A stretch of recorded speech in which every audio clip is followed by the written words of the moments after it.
Well, hi there. So in this video, we're going to do some extra practice related to efficiency, looking at consumer and producer surplus, deadweight loss, and the effects of government interventions in markets. An important tip, this video might be just a little bit longer because it's actually two different extra practice sets combined into one. So if you're taking my class, you can also get 2 extra credit points. So let's get started.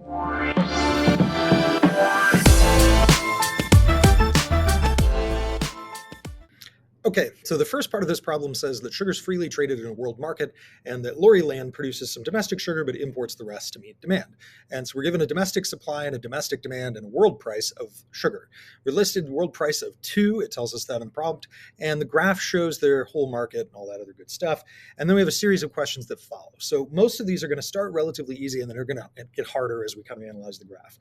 At the price of 2, how much is domestically supplied? So we look at the domestic supply curve, come down to 2, and we say 2. At the price of 2, how much is domestically demanded? Domestic demand, price 2, that's 14. So they're going to buy 14 units, and 2 are going to be produced locally. So at the price of 2, how much does Lori Land import? Well, 14 minus 2 is 12. 14 minus 2 is 12. So I'm going to use kind of the margin to write where I'm getting these numbers from. At the price of 2, what's the domestic consumer surplus for Lori Land? Now, this one's going to be a triangle, right? You've got kind of a triangle for it, but we have to think about what's the price they're paying in the demand curve as well. So we know the consumers are paying 2. So I'm going to start at 2, and then I'm going to go all the way over to the QD value at 14 and 2. And then I'm going to go all the way up the demand curve to 9. So it is a gigantic big triangle of consumer surplus. The consumers are paying a very low price. They're getting a very large quantity. The base and the height, right, are written out here. 12. I keep wanting to shortcut. 9 to 2 and then all the way over to 14. So it's 7 and 14. And so if we did 7 times 7, we'd get 49. Right? So that's the area of this great big triangle. Now we've got at the price of 2 is the domestic producer surplus. So the producer surplus is going to be much smaller. It's going to go from that point here at the bottom of the supply curve up to the price that they're receiving, which is only 2, and then over here to the 2 quantity. And so it's a fairly small one. Height 1, base 2, 2 times 1 divided by 2 is 1. So our total surplus in this market is 50. Obviously, the consumers are much heavier favored than the producers. Now, suppose that Lori Land imposes a per unit tariff on imports, and the new domestic price, including the tariff, is 4. So that's going to shift this world price up to 4, and I am going to draw on my graph just to show what that is. PW plus the tax. And we know that then the tax is $2 because how did it get from 2 to 4 without being 2? It was $2. Our first question, what's the per unit amount of the tariff? $2. At the price of 4, what's the new level of domestic production? I'll look on here, $4, the supply curve intercepts at 6. And at $4, the new level of domestic demand. So I'm going to put a dot on those. The new level of domestic demand is 10, which means at the price that they are importing 4, right? So that would be 10 minus 6. So they're just importing quite a bit less. They were importing 14 to 20, and now they're importing only 10 to 6. At the total tariff revenue collected by the government, well, this is just as simple as saying, well, they had 4 units, and we know the tax was $2 a piece, so 4 times 2 is 8. Now, where do we see that in the graph? Up here. Well, that's actually going to be right here. The height of the shift is the amount of the tax, and these are the imported units. And so this is the tax revenue to the government. Then it says the price of 4, what's the domestic consumer surplus for Lori Land? So again, we're going to go from the price they're paying, which at this point is 4, over to the demand curve, which we've already labeled with a dot. That's occurring at 10. And then the height is 9. So the height of this is 9 minus 4 is 5 times 10, because we're finding the area of this triangle right here. And we're going to go all the way over here, all the way over to the quantity that they're actually buying. So it does get a little bit tricky in here, but it's still just consumer surplus above the price they're paying, which is 4, up to the demand curve. So 9 minus 4 is 5 times 10 divided by 2 is 25. At the price of 4, what's the domestic producer surplus? Well, now we're prices all the way up here at 4. We're still coming down to the bottom of the triangle as 1, and we're going to go up that supply curve all the way to this point. That's 6. So 4 minus 1 is 3. The base of the triangle is 6. 3 times 6 is 18, divided by 2 is 9. Okay, 9. So let's take a look. What happened here? Well, the consumers lost half of their surplus practically, right? They went from 49 to 25, but the producers were benefited from 1 going up all the way to 9. So a huge increase for the producers at a fairly large expense cost to the consumers. Now, the last question is kind of a tricky one. Given the world price of 2, imagine the tariff wasn't there. What amount of a tariff, like what's the dollar amount that would maximize total surplus? And it's a little bit of a tricky question, but once you start to kind of think about it for a second, imagine the price was down here. And if it were, all of this great big area would all be consumer surplus, right? And of course, this tiny little triangle would still be the producers. If you move this curve up, every time you do that, you're actually just shrinking the amount of surplus, because this amount after the tariff, and I'm going to shade this because it's not one of the questions, but it's kind of helpful to see it. That amount is the surplus that used to belong to the consumers and didn't get turned into tax revenue, and it didn't get turned into producer surplus. This part right here, this part used to belong to the consumers and got turned into producer surplus. So like after the tariff, all of that is producer surplus. All of this is, and it goes all the way up in here, is consumer surplus. So these are deadweight loss. And what this is actually telling us is that if we shift this world price up in any amount, it's going to cause these black triangles, right? These deadweight loss triangles, because we're losing transactions.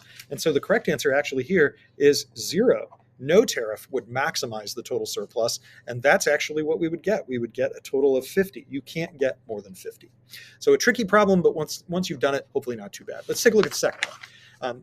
This one says market for sandwiches illustrated in a table. Considering a graph might be helpful. So I am going to go ahead and draw that graph. And as we're drawing it, we'll kind of look at some interesting stuff. So first thing to observe is what's the equilibrium price? And we can just take this from the data table. We see that 3 equals 3. That's quantity demanded equals quantity supplied. So I know that 3 is our quantity and 7 is my price. I looked for quantity demanded equals quantity supplied. Now, then I am going to also mark this maximum and this minimum. Where does the demand curve hit 0 quantity demanded? At what price? Well, it occurs at price 10. So that one has to be 10.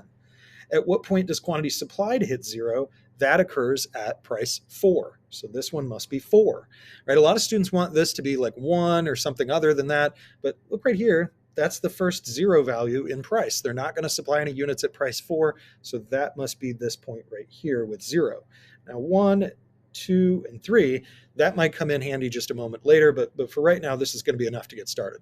How many sandwiches are bought and sold? Well, right here, look for QD equals QS at the same price. That's going to be 3.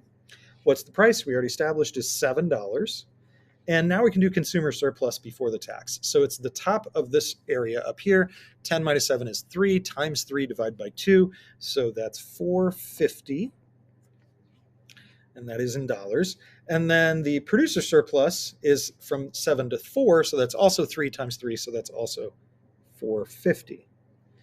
Now assume U City is imposing a $2 per unit tax on sandwiches to combat obesity. So there are a couple ways that we can do this. You can know that this curve shifts up by 2, right? So that means like this point, which is 5 and 1, and this point, which is 6 and 2, these are just going to get shifted up. So like that one got shifted up to being at 8, and this one shifted up to being here, and this one shifted up to being right here. It's just adding cost at every single level. And I can connect those and see, boom, the new S tax and demand intercepts at quantity 2 and price 8. Now there's a way to do that in this table as well. What we can do in the table is we look for where are the quantity demanded and quantity supplied equal to each other, but we know that the buyer price is going to be $2 above whatever the seller price is, right? I know that because it's a $2 tax. So I know it's a $2 tax, so I'm looking for something where the quantity demanded is going to equal the quantity supplied, but the two prices are going to be 2 apart. So let me test 2 and show you what I mean. It's 7 and 5. That's $2 apart, and we're going to test it. Now I know it's not 7 and 5, it's going to be 8 and 6, but let's see. At 7, the quantity demanded is 3. At 5, the quantity supplied is 1. So that can't be right. If we looked at 6 and 4, 4 and 0, that can't be right. What about 8 and 6? 8, the quantity demanded is 2. 6, the quantity supplied is 2. So that price must be the buyer price, and that must be the seller receives. and that's because 2 equals 2 with a $2 wedge driven between them. All right, let's take a look at these questions, though, specifically. Quantity now bought and sold after the tax, we already established, is 2. Price paid by the consumers is 8. How much is the consumer surplus now? Well, we go up from 8, so 10 minus 8 is 2, with a base of 2 is 4, divided by 2 is 2. So again, I'm finding the area of this triangle. That's our consumer surplus. What's the price earned by the shops now is our next question, and we know that that's going to be down here at 6. So we're going to go and label 6. How much is the producer surplus now? So producer surplus is from the price that they receive down the supply curve.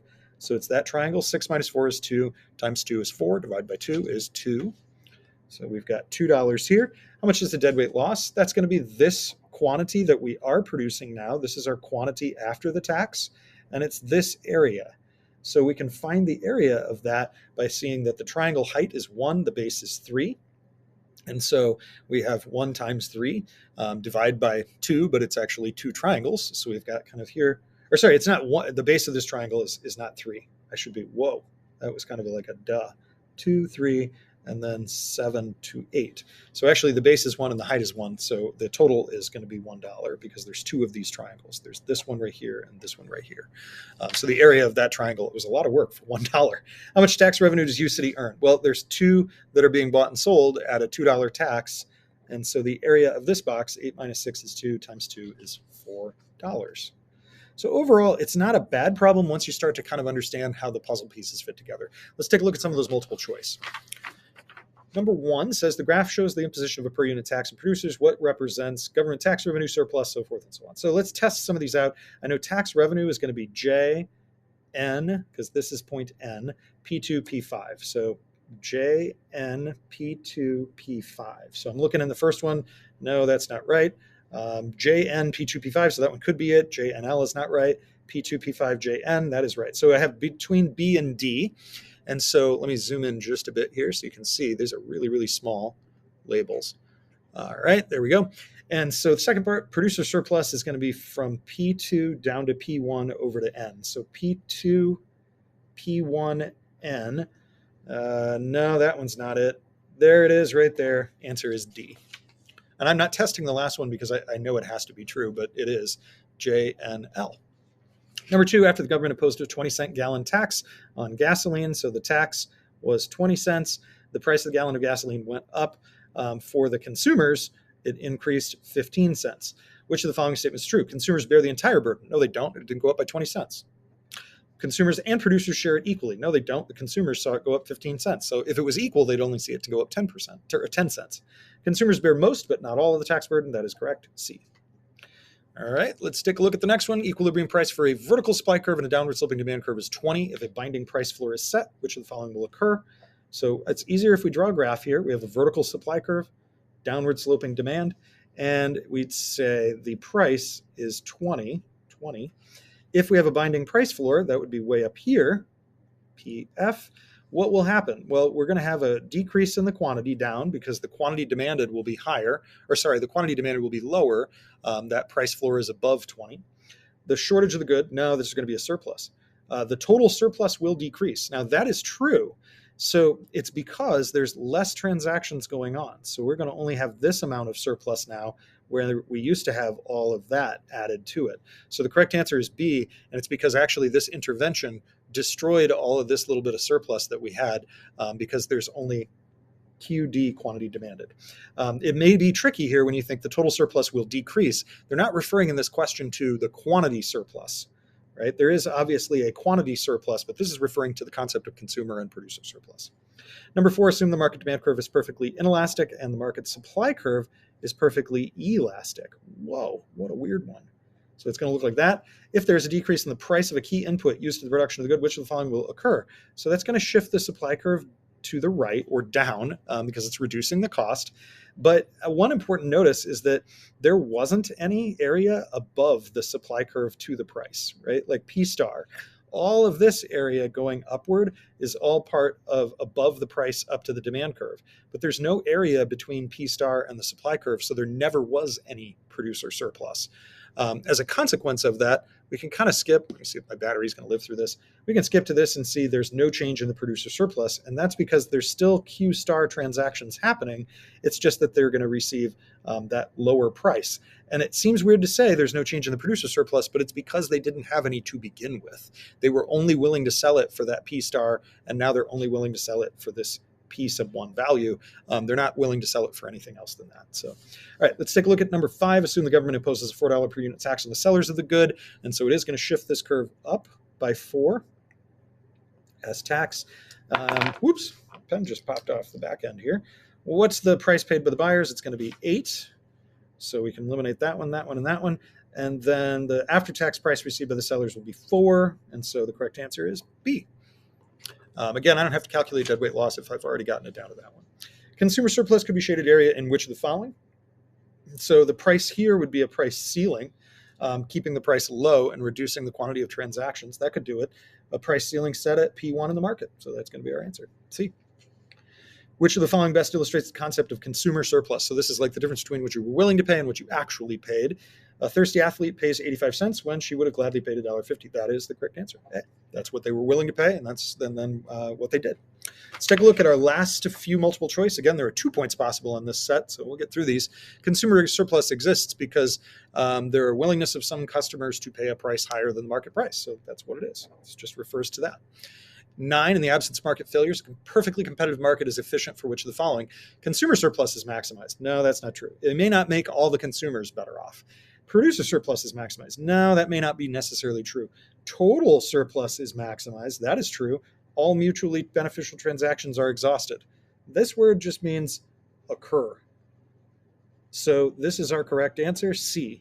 These other ones, total economic surplus is distributed equally. That doesn't necessarily always true in a perfectly competitive market. It just means we have the total maximized. It may not be evenly divided. The quantity of output is produced at the constant cost. That's just a bunch of nonsense. Number 10. Apples are produced in a perfectly competitive market with no government intervention. Which of the following price changes will cause the total economic surplus to increase for the apple market depicted in the graph? So the way that we would get the most surplus is if the price was here and if the quantity was here, right? If they were transacting in an allocative efficient market. So here, a decrease in price from 8 to 6. Well, yeah, that would do it. Like if the price were artificially set way up here as a price floor and it fell to 6, that would cause there to be more transactions. You'd go from 4 to 6 quantity, and that would actually maximize the total surplus. So A. The rest of these would actually move us farther away from that equilibrium. Number 11, the market for goods Z has relatively elastic and supply and demand. Market efficiency is attained when? And this is just really saying like what's an allocative efficient market. And so we would say deadweight loss is 0, right? When there's no deadweight loss, we know that we're allocatively efficient. All of this stuff is cool, but it's not really necessary. You could just say like, this is actually the key question. Market efficiency is attained when deadweight loss is 0, right? That's actually the whole thing. Let's take a look here. Number 12, the consumer surplus at the market equilibrium price and quantity is shown by the area MZN. There it is, not quite in that order, ZMN. And the economic concept of total consumer surplus refers to which of the following? It's the sum of the producer and the consumer willingness. So let's see, total, or this is consumer, just consumer. Sum of the differences between the prices that consumers are willing to pay and the price they actually did. So that is what it is. C. It's the difference between what you're willing to pay and what you did pay, and you add up all the consumers.